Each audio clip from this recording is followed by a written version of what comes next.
बच्चों, आज हम पढ़ेंगे क्लास 7th साइंस यानी विज्ञान का अध्याय 12 पादप में जनन। हम आपको बताएंगे बच्चों इस पाठ से संबंधित प्रश्नों के उत्तर। तो चलिए शुरू करते हैं। सबसे पहला प्रश्न है यहाँ पर आपका, रिक्त स्थानों की पूर्ति कीजिए। और सबसे पहले आपके लिए क्या है यहाँ पर, जनक पादप के कायिक भागों से नए पादप के उत्पादन का प्रक्रम कहलाता है। तो क्या कहलाता है यहाँ पर आपको लिखना होगा। अगला है बच्चों, ख, ऐसे पुष्पों को जिनमें केवल नर अथवा मादा जनन अंग होता है पुष्प कहते हैं। तो क्या कहते हैं यहाँ आपको लिखना है। फिर आपके लिए ग, पराग कणों का उसी अथवा उसी प्रकार के अन्य पुष्प के परागकोश से वर्तिकाग्र पर स्थानांतरण का प्रक्रम कहलाता है। तो क्या कहलाता है यहाँ आपको लिखना है। अगला है बच्चों, घ, नर और मादा युग्मकों का युग्मन कहलाता है। तो क्या कहलाता है यहाँ पर आपको लिखना होगा। फिर आपके लिए च, बीज प्रकीर्णन, और यहाँ पर आपके लिए 2 रिक्त स्थान दे रखे हैं बच्चों, और यहाँ पर एक रिक्त स्थान के द्वारा होता है। तो यहाँ पर आपको 3 रिक्त स्थान भरने होंगे। तो क्या लिखेंगे आप उत्तर में, चलिए देख लेते हैं। सबसे पहले बच्चों ध्यान देंगे, क में लिखेंगे आप कायिक प्रवर्धन, ठीक है। दूसरा आपका ख है, इसमें लिखेंगे एक लिंगी, और ग में लिखेंगे परागकण। इसी प्रकार से घ में लिखेंगे युग्मनज, और च में जहाँ पर 3 रिक्त स्थान आपको भरने, यहाँ पर लिखेंगे पवन, दूसरे में जल और तीसरे में जंतुओं, ठीक है। इस प्रकार से आप अपने रिक्त स्थानों को भर सकते हैं बच्चों, और आपके प्रश्न का उत्तर हो जाएगा। फिर देखते हैं यहाँ पर दूसरा प्रश्न है आपका, अलैंगिक जनन की विभिन्न विधियों का वर्णन कीजिए, प्रत्येक का उदाहरण भी दीजिए। तो यहाँ पर आप उत्तर में लिख सकते हैं बच्चों। उत्तर लिखेंगे अलैंगिक जनन की विधियाँ, हेडिंग डालकर लिखेंगे, पॉइंट बनाकर लिखें। नंबर 1 कायिक प्रवर्धन विधि, हेडिंग डालकर लिखेंगे। फिर इस विधि में पादप के मूल, तने, पत्ती अथवा कली, या फिर कह सकते हैं आप मुकुल जैसे किसी कायिक अंग द्वारा नया पादप प्राप्त किया जाता है। उदाहरण के लिए आप लिख सकते हैं, गुलाब के पौधे की एक शाखा का पर्व संधि से काटकर शाखा का एक टुकड़ा निकाल लिया जाता है। इस टुकड़े को कलम कहते हैं। कलम को सीधा खड़ा करके इसका कुछ भाग मिट्टी में दबा देते हैं। कलम को प्रतिदिन पानी देते हैं। कुछ दिन बाद इससे जड़ और पत्तियां निकलने लगती हैं, ठीक है। इस प्रकार से आप लिख सकते हैं बच्चों। दूसरा लिखेंगे आप मुकुलन विधि, और यहाँ पर हेडिंग डालकर लिखेंगे, मुकुलन विधि में कोशिका से एक उभार के समान बाहर की ओर एक रचना निकलती है। इसे मुकुल या कली कहते हैं। यह मुकुल वृद्धि करता है और परिपक्व होकर मात्र कोशा से अलग हो जाता है तथा स्वतंत्र होकर कार्य करता है। कभी कभी मुकुल मात्र कोशा में लगे रहकर भी नए जीव उत्पन्न करता है, ठीक है। उदाहरण के लिए आप लिख सकते हैं बच्चों, थोड़ा ईस्ट पाउडर लेकर इसे एक ऐसे बर्तन में डाल देते हैं जिसमें कुछ जल हो। इस जल में एक चम्मच शक्कर डालकर घोल लेते हैं। कुछ समय बाद कोसा से एक उभार के समान मुकुल निकलने लगते हैं, ठीक है बच्चों।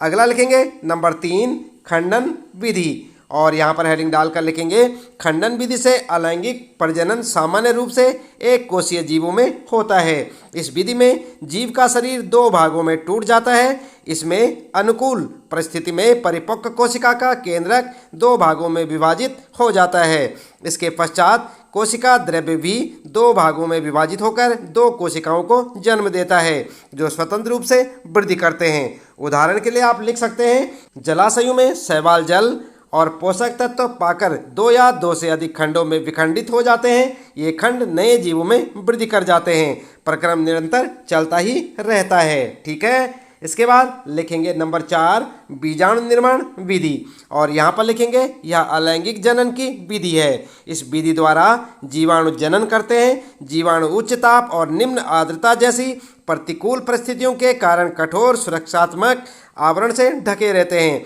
इसलिए लंबे समय तक जीवित रह सकते हैं। अनुकूल परिस्थितियों में बीजाणु अंकुरित होकर नए पौधे बनाते हैं। उदाहरण के लिए आप लिख सकते हैं बच्चों, फर्न अनुकूल परिस्थिति पाकर नए पौधों का निर्माण करते हैं। आई बात समझ में। इस प्रकार से आप अपने दूसरे प्रश्न का उत्तर लिख सकते हैं। इसके बाद बच्चों बात करते हैं, यहाँ पर तीसरा प्रश्न है, पादपों में लैंगिक जनन के प्रक्रम को समझाइए।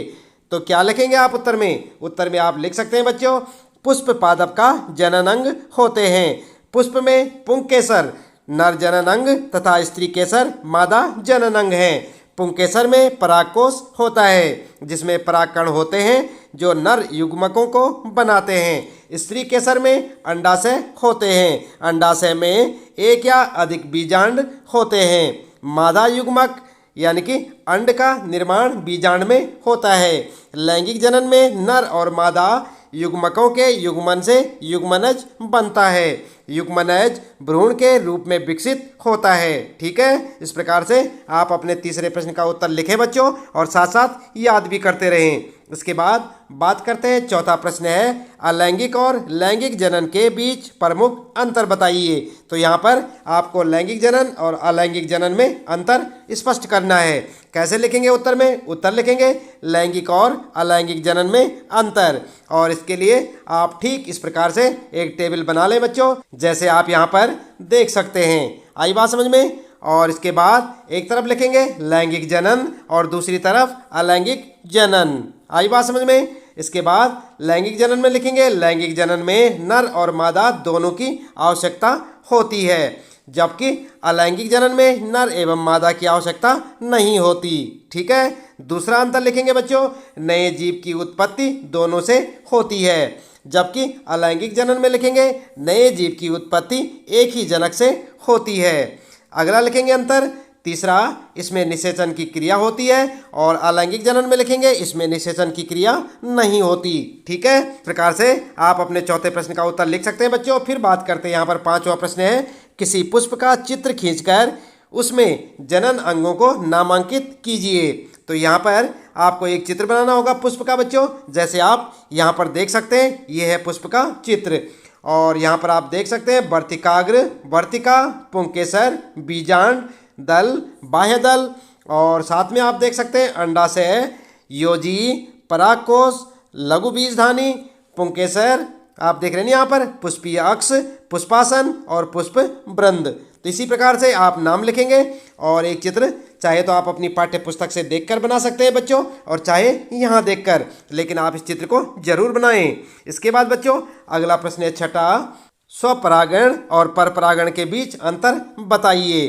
तो यहाँ पर आप उत्तर में लिख सकते हैं स्वपरागण और परपरागण में अंतर, और हेडिंग डालकर सबसे पहले लिखेंगे आप स्वपरागण, और यहाँ पर लिख सकते हैं बच्चों जब किसी पुष्प के परागकण उसी पुष्प के वर्तिकाग्र पर गिरते हैं तो इसे स्वपरागण कहते हैं। ठीक है, दूसरा लिखेंगे परपरागण, और यहाँ पर हेडिंग डालकर लिखेंगे जब किसी एक पुष्प के परागकण किसी अन्य पुष्प के वर्तिकाग्र पर गिरते हैं तो इसे परपरागण कहते हैं। आई बात समझ में? इस प्रकार से आप लिख सकते हैं अपने इस प्रश्न का उत्तर।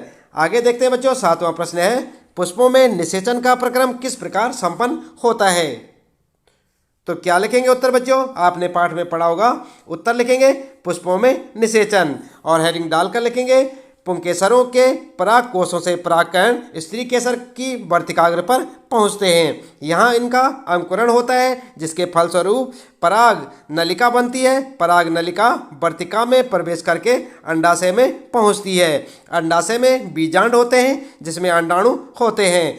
पराग नलिका बीजांड में नर युग्मक छोड़ती है। नर एवं मादा युग्मक मिलकर युग्मनज बनाते हैं। इस प्रकार पुष्पों में निषेचन की प्रक्रिया होती है। निषेचन के पश्चात बीजांड एवं अंडाशय परिवर्धित होकर क्रमशः बीज एवं फल बनाते हैं। आई बात समझ में? सातवें प्रश्न का उत्तर है बच्चों, आप ठीक इसी प्रकार लिखें और याद भी करते रहें।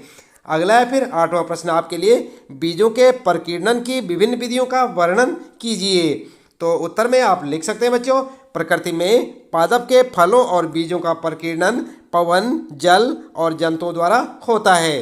ठीक है, और इसके बाद पॉइंट बनाकर लिखेंगे। सबसे पहले नंबर 1 पवन द्वारा प्रकीर्णन, और यहाँ पर लिखेंगे बच्चों कुछ पादपों के पंख युक्त बीज जैसे सहजन, द्विफल और घासों के हल्के बीज, मदार के रोमयुक्त बीज, सूरजमुखी के रोमयुक्त फल पवन के साथ उड़कर सुदूर स्थानों तक पहुंच जाते हैं और वहां जाकर प्रकीर्णित हो जाते हैं। ठीक है, दूसरा लिखेंगे जल द्वारा प्रकीर्णन, और यहाँ पर लिखेंगे बच्चों कुछ बीज अथवा फल जल के द्वारा प्रकीर्णित होते हैं। ऐसे बीजों के आवरण स्पंजी अथवा तंतुमय होते हैं, जिससे वे जल में आसानी से तैरते हुए एक स्थान से दूसरे स्थान को चले जाते हैं, जैसे नारियल। ठीक है। अगला लिखेंगे नंबर 3, जंतुओं द्वारा प्रकीर्णन। और यहाँ पर लिखेंगे कुछ बीजों का प्रकीर्णन जंतुओं द्वारा होता है। इस प्रकार के बीजों में ऐसी संरचनाएं होती हैं जिससे ये जंतुओं के शरीर से चिपक जाते हैं और दूर स्थान पर पहुंच जाते हैं। ऐसे बीज कांटेदार अथवा हुक जैसी संरचनाओं के होते हैं, जैसे यूरेना, जैंथियम आदि। ठीक है। इसके बाद अगला प्रश्न है बच्चों 9वां, कॉलम ए में दिए गए शब्दों का कॉलम बी में दिए गए जीवों से मिलान कीजिए। देख रहे हैं ना आप यहाँ पर प्रश्न, और यहाँ पर आप देख सकते हैं बच्चों कॉलम ए और कॉलम बी, इनका आपने मिलान करना है। देख रहे हैं ना आप, कली, मुकुल, आँख, खंडन, पंख और बीजाणु। इधर है मैपिल, स्पाइरोगाइरा, ईस्ट, डबल रोटी की फफूंद, आलू और गुलाब। तो इनका आपने मिलान करना है। किस प्रकार करेंगे आइए देख लेते हैं। आप ठीक इस प्रकार से लिखे, कै के साथ मिलाएंगे आप थर्ड वाला यानी ईस्ट, और ख के साथ आलू। ठीक है। और ग के साथ बच्चों स्पाइरो गायरा। ठीक है। और घ के साथ मिलाएंगे मैपिल। देख रहे ना आप यहाँ पर, और च के साथ मिलाएंगे डबल रोटी की फफूंद, और आपका मिलान हो जाएगा। ठीक है बच्चों, ठीक इस प्रकार से आप मिलान कर सकते हैं। इसके बाद आता है फिर आपका 10वां प्रश्न है, सही विकल्प पर सही का चिन्ह लगाइए। और क्या है आपके लिए, पादप का जनन भाग होता है उसका, और क्या होगा यहाँ पर आपके लिए ऑप्शन दे रखे हैं, पत्ती, पर्ण, तना, मूल और पुष्प। यहाँ पर आपको सही ऑप्शन चुनना है। क्या होगा बच्चों, उत्तर में आप लिख सकते हैं पुष्प। आई बात समझ में, ये आपका करेक्ट ऑप्शन है। इसके बाद अगला है ख, नर और मादा युग्मक के युग्मन का प्रक्रम कहलाता है। तो क्या कहलाता है, यहाँ पर आपके ऑप्शन है, आप देख रहे हैं निषेचन, परागण, जनन और बीज निर्माण। तो यहाँ पर जो है आपको सही ऑप्शन चुनना है बच्चों। उत्तर में आप लिख सकते हैं निषेचन। ठीक है, ये आपका करेक्ट ऑप्शन है। और इसके बाद ग है बच्चों, परिपक्व होने पर अंडाशय विकसित हो जाता है। और ऑप्शन है आपके बीज में, पुंकेसर में, स्त्री केसर में या फिर फल में। तो आप उत्तर में लिख सकते हैं बच्चों फल में, ये आपका करेक्ट ऑप्शन होगा। ठीक है। इसके बाद है घ, बीजाणु उत्पन्न करने वाला एक पादप जीव है। तो क्या क्या है यहाँ पर आपके ऑप्शन, गुलाब, डबल रोटी की फफूंद, आलू और अदरक।